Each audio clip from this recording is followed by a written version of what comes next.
Welcome to the Voice Boxes podcast with vocal coach Nettie Rose and speech pathologist Jennifer Kellams, where they discuss the mysterious world of vocal health and encouragement for anyone who uses their voice.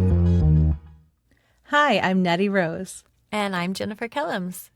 And welcome to the Voice Boxes podcast. Today we're actually talking about tummy issues. Last time we talked about acid reflux, and I thought it would be a good idea to go ahead and start with tummy issues this time around. And I was saying, hey, Jennifer, we have issues with our tummy sometimes, and it actually affects our voices. So why don't we talk about that tonight?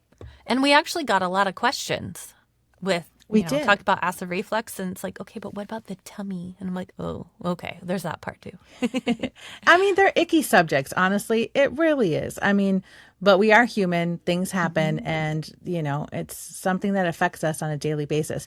I've had a couple of people, some students, some colleagues, that were talking about their tummy issues that they have. And so there's a couple of things we need to focus on. So when we are ready to use our voices, so whether it is for presentations, whether it's like public speaking, or we have to meet a client, or whether it's voice acting, we got to get in the booth and record, whatever it might be, going on an empty stomach, not the best idea.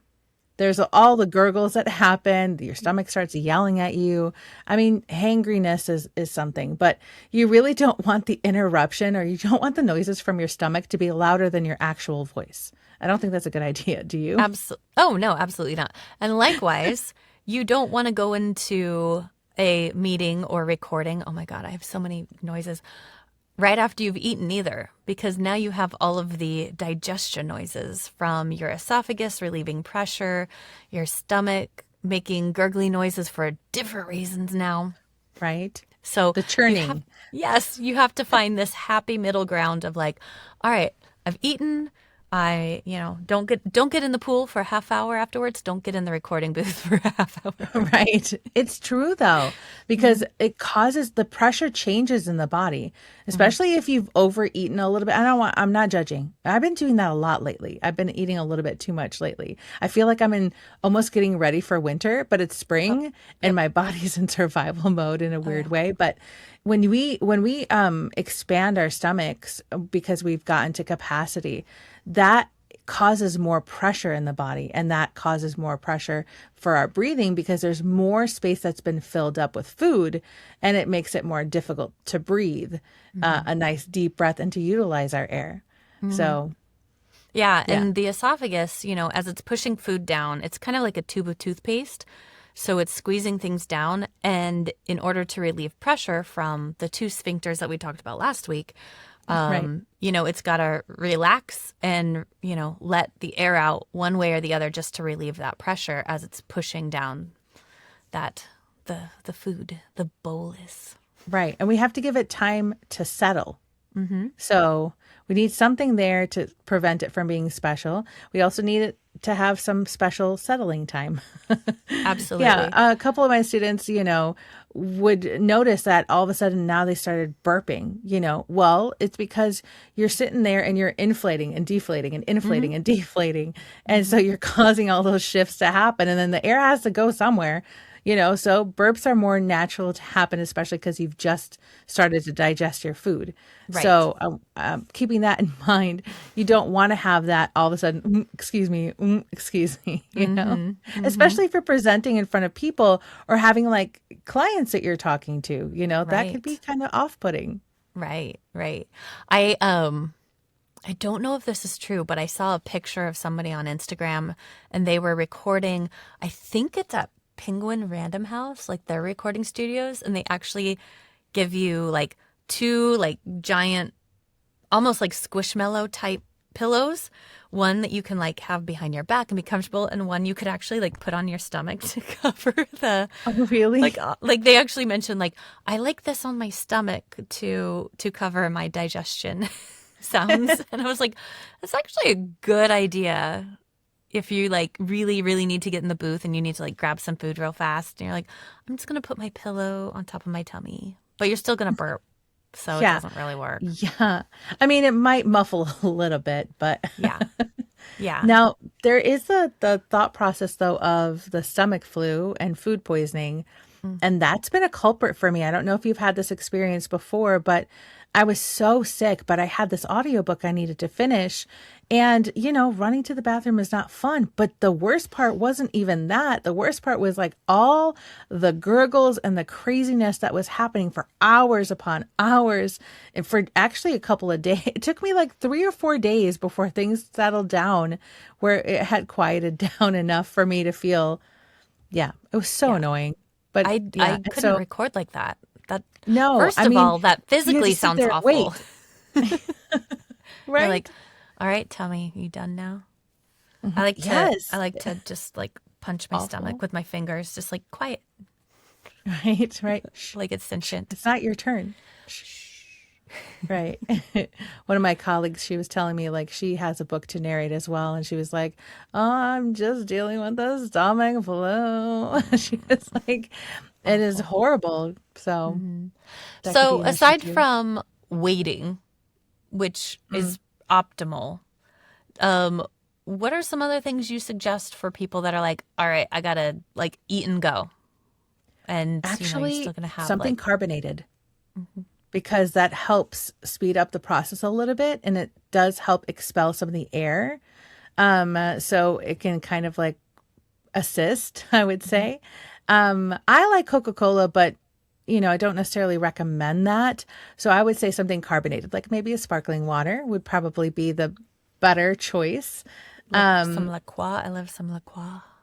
yeah, look, Yeah. sometimes I call it like that. Look, You know what? Somebody write in the comments how you actually pronounce that.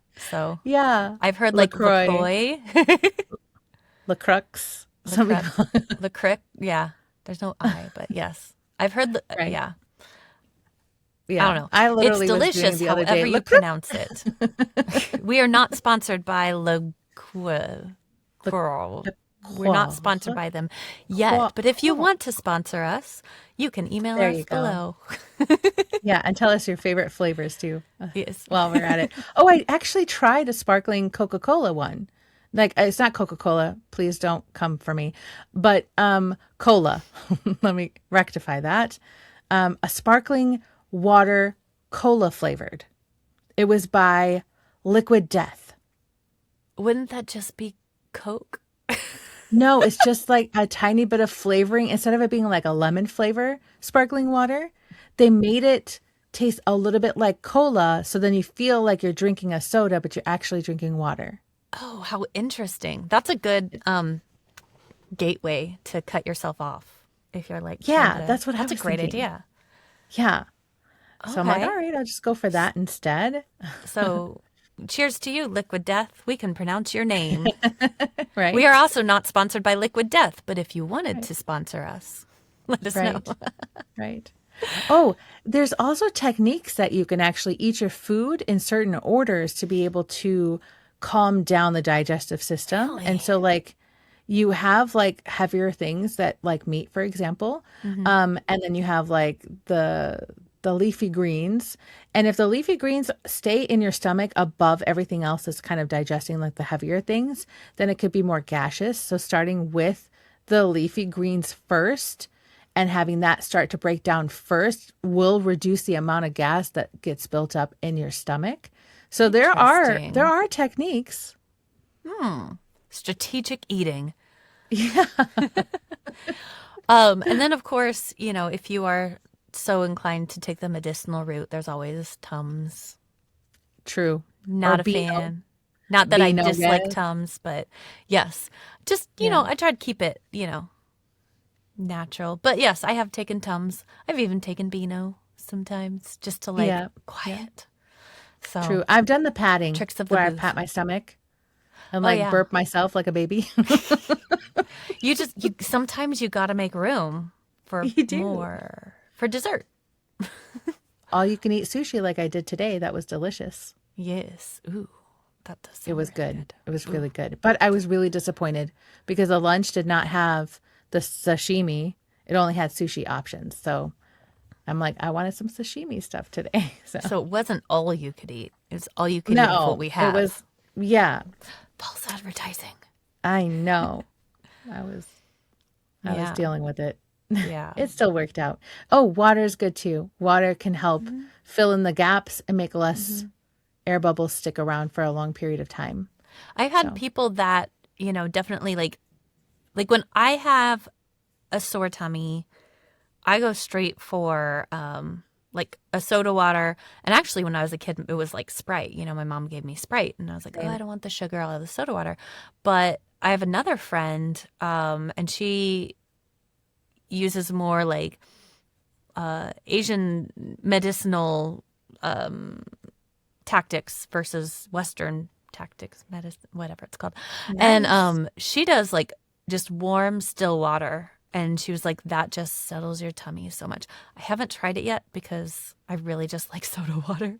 But I'm like, yeah, warm water, that kind of makes sense too. It just kind of smooths everything out. Yeah, it calms it down.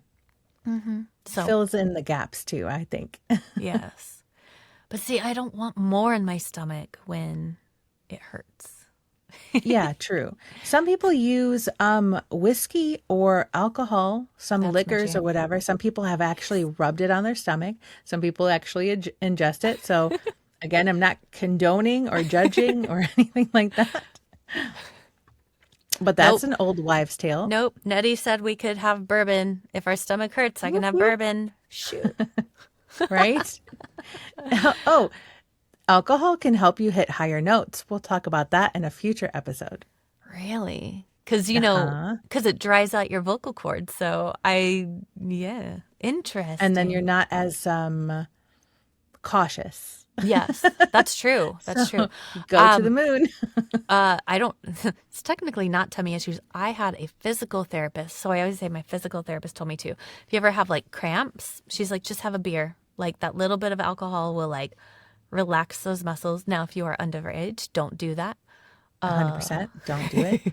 Don't do that. If you have alcohol issues, don't do that.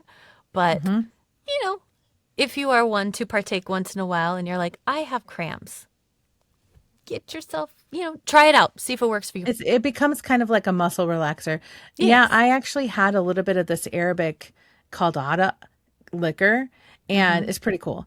But the other night I had just had a little bit to try out the new one. My mom and I were kind of taste testing a few of them. She's not a big drinker. I'm not a big drinker, but man, it knocked me out. I was out. Does that one Just a taste like tiny black sip. licorice too? It was, yeah, and it relaxed me so much. I was out. I feel like all the like drinks from the Middle East, they're all just black licorice with different names. Like Yeah, that's ouzo, true. all of those. Yeah. They're I'm just sorry. black licorice. I apologize. But they're all like digestives. So Yes. I prefer my Italian digestives. I like a good Campari and Yeah. Aperol, which is just training wheels for Campari. Personal opinion. Don't come after me. Wow, we're just going naming on a brands. different- We are going to Hey. get so much trouble. We're going to get sued. Personal preference. I love Campari. I will drink that straight. And it's a digestive, so it's good for your tummy. Right. It's medicinal. We're talking about medicinal things These are here. medicinal uses. Medicinal. Yeah. We're not talking about social hour. No. You wouldn't be socializing with a sore tummy or a gurgly tummy anyway. Right. You do that before you socialize. Yes. Take care of it ahead of time. And keep it at bay when you're social. Yes. Excuse me. Excuse yourself. Right. So tummy issues can happen in obvious ways that we've talked about tonight. If you have any questions about, what you can do to combat certain tummy issues that might be causing some pressure issues when you're using your voice, leave a comment, let us know what you're thinking. And then maybe we can bring a little bit more on this topic in the future and maybe cover a little bit more of the medicinal uses. Yes. Always the medicinal uses. Always. Thanks for joining us. We'll see you next week. Bye. Bye. The Voice Boxes Podcast, all about vocal health and hot topics. You got questions? They got answers. Leave a comment, like, and subscribe. Until next time, may a healthy voice be with you.